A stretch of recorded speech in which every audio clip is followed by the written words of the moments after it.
कि 2027 में तो छोड़िए, अगली पैदाइश के लिए तैयारी करें अखिलेश जी कि ब्राह्मण अहिर भाई भाई और जात कहाँ से आई। कभी पी से पिछड़ा बताते हैं, ए से अगड़ा बताते हैं, ए से अल्पसंख्यक बताते हैं, अब पी से पी पंडित बता रहे हैं।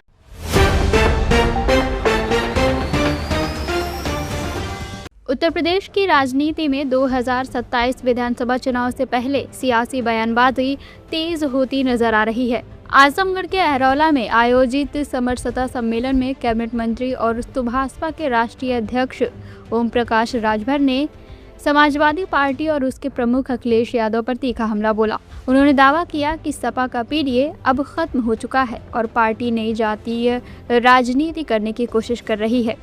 अहरौला के पकड़ी कस्बे में आयोजित समरसता सम्मेलन को संबोधित करते हुए कैबिनेट मंत्री ओम प्रकाश राजभर ने कहा कि अतरौलिया क्षेत्र के जिन गांवों में विकास कार्य अधूरे हैं उनके प्रस्ताव भेजे जाएं।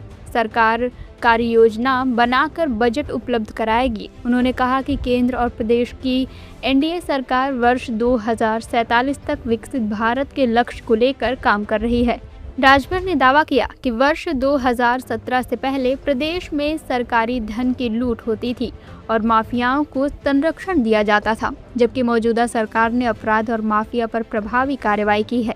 उन्होंने विश्वास जताया कि मुख्यमंत्री योगी आदित्यनाथ के नेतृत्व में वर्ष 2027 के विधानसभा चुनाव में एनडीए गठबंधन 300 से अधिक सीटें जीतकर सरकार बनाएगी। पत्रकारों से बातचीत में ओम प्रकाश राजभर ने समाजवादी पार्टी के पीडीए अभियान पर निशाना साधते हुए कहा कि अब सपा का पीडीए समाप्त हो चुका है और अखिलेश यादव नया नारा लेकर चल रहे हैं। उन्होंने दावा किया कि सपा अब जातीय समीकरणों की राजनीति कर रही है और इसी वजह से जनता का विश्वास खो रही है। जंतर मंतर पर छात्रों के आंदोलन को लेकर भी उन्होंने कहा कि यदि आंदोलन पूरी तरह छात्रों का होता तो उचित था, लेकिन राजनीतिक दलों ने उसे बदनाम करने का प्रयास किया। वर्ष 2016, एक सपना, एक संकल्प और विश्वास की एक नई शुरुआत। आज गोमती ग्रामीण निधि लिमिटेड उत्तर प्रदेश में लगातार बढ़ते ब्रांच सेंटर्स, आधुनिक सेवाओं और समर्पित टीम के साथ विश्वास की नई पहचान बन चुकी है। हजारों खुशहाल ग्राहक, शानदार शाखा उद्घाटन और 10 वर्षों के गौरवशाली उत्सव ने हमारी इस यात्रा को और भी यादगार बना दिया है। अब हमारा लक्ष्य है उत्तर प्रदेश में 250 से अधिक ब्रांच सेंटर्स व एटीएम मॉडल, 1 लाख से अधिक रोजगार के अवसर और 1 करोड़ से अधिक खुशहाल ग्राहकों तक अपनी सेवाएं पहुंचाना। ब्रांच सेंटर एवं रोजगार के लिए आज ही संपर्क करें 9305061484 9250129316। गोमती ग्रामीण निधि लिमिटेड, हर घर गोमती, घर घर गोमती। देखिए, अभी मुख्यमंत्री जी आए थे, हजारों करोड़ की सौगात दे के गए। आपके सदर विधानसभा में कार्यक्रम था। आज वही कार्यक्रम आपके अम्बेडकर नगर में है जी। और वहाँ भी मुख्यमंत्री जी की मंशा है कि प्रदेश का विकास जी, जो भी अवरोध बना था उसको दूर करके जनता विकास के रास्ते पर जाए, प्रदेश विकास के रास्ते पर जाए।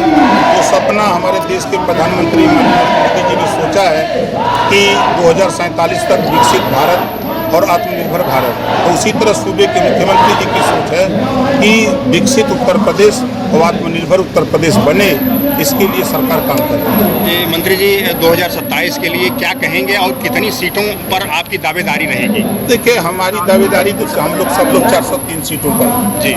हमारा पूरा एनडीए गठबंधन 2017 से ज़्यादा सीट जीतने की तैयारी में हम लोग हैं। आंदोलन छात्रों का अगर आंदोलन है तब तो ठीक है जी, लेकिन छात्रों के आंदोलन की आड़ में पार्टियां शामिल हो जा रही हैं जी। आपने देखा, चाहे जंतर मंतर पर देखा, चाहे जहां भी देख रहे हैं, तो ये पार्टियों के साथ अराजक तत्व तो शामिल हो जा रहे हैं जी। और अराजक तत्व तो शामिल होकर के वहां अब पुलिस पर पत्थरबाजी करना, लाठी बजाना, अनाप शनाप बोलना, गाड़ी पलटना, ये छात्र का काम नहीं होता है। छात्र तो गया अपनी मांग को लेकर के, भाई हमारा ये काम हो, तो उस काम को जो उपद्रवी जा रहे हैं, ये उपद्रव कर रहे हैं। नेताजी लोग कह रहे हैं कि हम छात्रों के साथ हैं। जब लाठीचार्ज हो रही तो पहले पतरी गली पकड़ के नेता लोग भाग जा रहे हैं। मंत्री जी भी 3 साल पहले पीडीए अखिलेश यादव ने पीडीए बनाया था, अब वो पीडीए पीडी में तब्दील हो गया, उसके बारे में आप क्या करना चाहते हैं? पीडी मतलब पंडित बता दिया गया। कल उन्होंने कहा जी कि पीडीए का मतलब होता है कि पंडित और अहिर। उनका नारा हुआ कि ब्राह्मण अहिर भाई भाई और जात कहाँ से आई। कल का उनका जो नारा था, क्या पीडीए समाप्त हो गया पूरी तरीके से? क्या 100% समाप्त हो गया है। आप देखिएगा ना कि 2027 में तो छोड़िए, अगली पैदाइश के लिए तैयारी करें अखिलेश जी। सम्मेलन को संबोधित करते हुए सुभाषपा के मुख्य राष्ट्रीय प्रवक्ता अरुण राजभर ने अतरौली क्षेत्र में विकास कार्यों पर सवाल उठाए। उन्होंने आरोप लगाया कि कई गांवों में नालियां, सड़कें और अन्य बुनियादी सुविधाएं बदहाल है तथा विकास केवल चुनिंदा लोगों तक सीमित रहा है। उन्होंने कहा कि अब जनता परिवर्तन चाहती है और चुनाव में विधायक तथा एमएलसी निधि का हिसाब भी मांगेगी। अरुण राजभर ने आजमगढ़ की एक 10 वर्षीय बच्ची से जुड़े मामले का उल्लेख करते हुए भी समाजवादी पार्टी पर निशाना साधा। उन्होंने आरोप लगाया कि सपा जातीय राजनीति कर रही है, जबकि उनकी पार्टी पीड़ित परिवार के साथ खड़ी है और न्याय की लड़ाई लड़ेगी। तो 460 गांव में भ्रमण किया जी अब भ्रमण करने के दरमियान मुझे यही मिला जी कि कोई ऐसा गांव नहीं बचा है जिन गांव में नाली की समस्या ना हो, सड़क की बीमारी ना हो, बिजली की बीमारी ना हो, ट्रांसफार्मर की समस्या ना हो, खंभा की बीमारी ना हो। और गांव में जो मूलभूत समस्याएं, रोटी, कपड़ा, मकान, शिक्षा, दवाई, इन समस्याओं से भी गांव की जनता बहुत परेशान है। आज यहाँ हजारों की संख्या में चौहान समाज के लोग आए और मैंने उनसे उन्हीं की समस्या स्वतः पूछा कि आपके गांव में नाली की समस्या है कि नहीं। सारे लोगों ने सहमति से एक साथ कहा है कि हमारे गांव में है। मैंने पूछा कि 5 करोड़ रुपया हर साल माननीय विधायक को आती है, माननीय सांसद लोगों को 15 करोड़ 20 करोड़ आती है, तो ये 5 करोड़ रुपया का जो खर्च है वो आखिर इनके गांव में क्यों नहीं पहुंच रहा? इनके गांव में नाली क्यों नहीं बनाई जा रही है? आखिर ये पैसे किस जगह जा रहे हैं? या ये पैसे सिर्फ लूट घसोट में ही खर्च हो रहे हैं, या अपने कुछ चुनिंदे सिपा सलारों को मजबूत करने में लगाए जा रहे हैं? मैंने जब इस बात को महसूस किया तो यहाँ के लोगों की जो भावनाएं हैं, जो समस्याएं हैं, मैंने संबंधित अधिकारियों को अवगत कराने के लिए मैंने इनसे कहा कि हमें पत्र अवगत कराएं। मैं गांव में स्वतः चलूँगा और जिसका उदाहरण है कि मैं अब गांव-गांव जा करके मैं इनकी सच्चाई बताने का अभियान शुरू कर दिया। अभी मैं एक गाँव था यहीं बगल में आलमपुर, और वहाँ चौहान समाज और राजभर समाज के लोग बड़ी तादाद में रहते हैं। माननीय विधायक जी उस गांव में मीटिंग करने भी आए थे और आ करके कहे थे कि मैं आपके गांव का विकास कराऊंगा। पिछले 15 साल में उस गांव का अगर विकास हुआ होता तो ठुकने भर पानी में मुझे खड़ा होकर के सच्चाई बताने की जरूरत नहीं पड़ती। तो मुझे मालूम है इस बात से कि ये झूठ बोल रहे हैं और इन्होंने विकास नहीं किया है और जनता यहाँ परिवर्तन चाहती है। जब तक यहाँ परिवर्तन होगा नहीं तब तक गाँव का विकास होगा नहीं।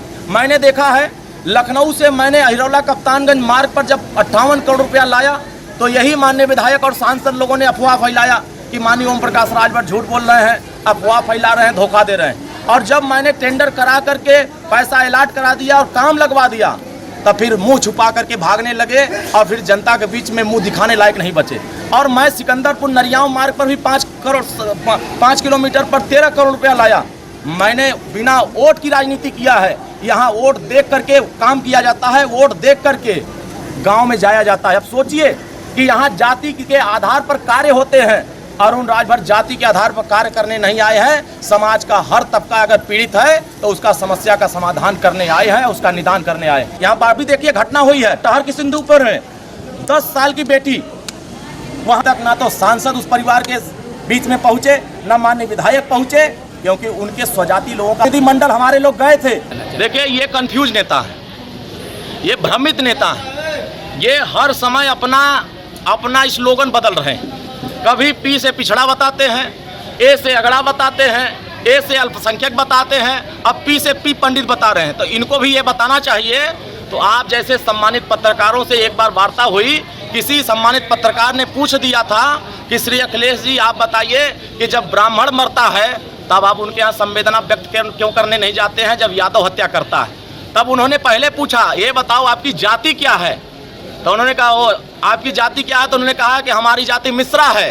तो आपने देखा होगा वीडियो में कैसे कह रहे हैं, ओ मिश्रा जी, अरे मिश्रा जी आप तो कहाँ से बोल रहे हो? कुछ तो शर्म करो, कुछ तो आप लिहाज रखो। आप सोचिए उन्हीं की पार्टी में बैठा हुआ एक राष्ट्रीय प्रवक्ता कहता है ब्राह्मणों को वैश्या, हमारे भगवान श्री रामचंद्र जी को कहता है काल्पनिक, हमारे राष्ट्र नायकों को कहता है कि ये काल्पनिक है। और ये हमारे सनातन रक्षक सनातन की बात करते हैं, ऐसे लोग ना ब्राह्मणों के सम्मान के साथ खड़े हो सकते हैं, ना पिछड़ों के न्याय के लिए खड़े हो सकते हैं, ना दलितों की पहचान के लिए खड़े हो सकते हैं, और ना अल्पसंख्यकों को हिस्सेदारी दिलाने के लिए खड़े हो सकते हैं। पहला टिकट तो उन्होंने ब्राह्मण को दे दिया। देखिए वो ऐसे लोगों को दे रहे हैं, वो जानते हैं कि अयोध्या में जिस तरीके से हमने झूठ की राजनीति किया है, भगवान राम का भी उनको श्राप लग गया है कि आप दोबारा सत्ता में नहीं आएंगे, मुख्यमंत्री नहीं बनेंगे। आप मुख्यमंत्री तब बनेंगे जब अगला जन्म लेंगे। CIB इंडिया न्यूज की सभी खबरों को देखने के लिए लाल रंग की बटन को दबाकर चैनल को सब्सक्राइब जरूर करें, घंटी जरूर दबाएं ताकि हमारी सभी खबरों के नोटिफिकेशन आप तक पहुंचते रहें।